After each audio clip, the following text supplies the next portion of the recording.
আপনি আল্লাহর থেকে অনেক দূরে সরে গিয়েছেন, অসংখ্যবার আল্লাহর অবাধ্যতা করেছেন। আপনি তো ভালো মানুষ নন। আপনাকে উদ্দেশ্য করে আল্লাহ কি বলেন?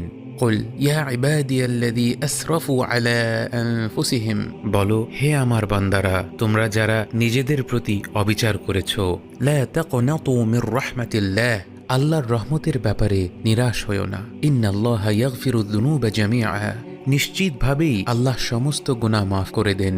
ইন্নাহু হুয়াল গফুরুর রহিম, তিনিই তো অত্যন্ত ক্ষমাশীল ও পরম দয়ালু। সবচেয়ে বড় যেই ভুলটা আমরা করতে পারি তা হলো দোয়ার ব্যাপারে নিরাশ হওয়া।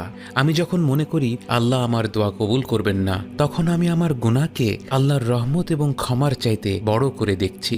বরং একজন প্রকৃত মুমিন ব্যক্তি এটা উপলব্ধি করবে যে হ্যাঁ, তার গুনাহগুলো পরিমাণে অনেক, কিন্তু আল্লাহর রহমত এবং মাগফিরাত তার চাইতেও আরো বহু গুণে বড়।